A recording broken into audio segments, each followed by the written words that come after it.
clearer. Okay, here's how it went. I saw her in the bar, and instead of talking... Spoiler alert.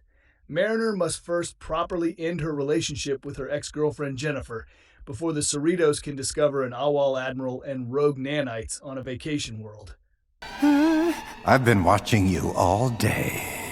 Welcome to Movie Spy. We continue barreling towards the finale of Lower Decks, and while this series has usually been pretty good at avoiding outright bad episodes, it also doesn't mean they're all going to be as good as the double premiere was. Basically, to be blunt, I'm saying that this episode is mid, as the kids are saying now. Looks like Mr. Boimler's made his decision. Not terrible by any means, but definitely not wowing me like the past few have to some extent.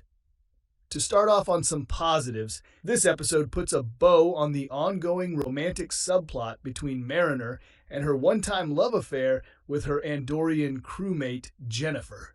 Jennifer and I broke up like forever ago. Are you sure you broke up? Yes! Which I want to say started around the second season. This character had popped up in the background here and there in season 1, but started becoming more prominent at the start of season 2, as Mariner seemed to go back and forth on her feelings about her.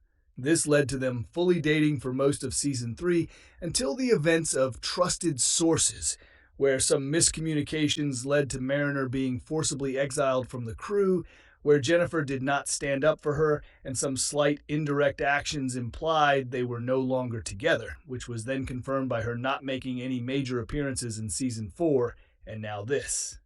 Oddly enough, this is not the first amicable breakup between two queer characters in a Star Trek 5th season that came out this year. And I do want to give it points for having some healthy closure for this relationship, as it helps to highlight Mariner's character development by willing to have the touch conversations she would rather avoid. As for the other subplots, Boimler goes on a mission with Ransom that brings him face to face with an admiral who is sick of being boxed into specific weird missions. Whenever a Starfleet team shows up to try and capture me. And T'Lyn gets to meet her favorite musical artist, both of which are interesting and kind of funny, but not by much. Oddly enough, the aforementioned Trusted Sources is probably the closest thing Lower Decks has had to a bad episode for me since early season 1, and this week didn't change that. But I'm hoping this will mean the remaining 7 episodes of the series will be a bit more intriguing and cover less trodden ground that we got here. I'd hate to see this unintentional final season leave us on a bit of a mediocre note, something that has unfortunately happened plenty of times in the franchise's history.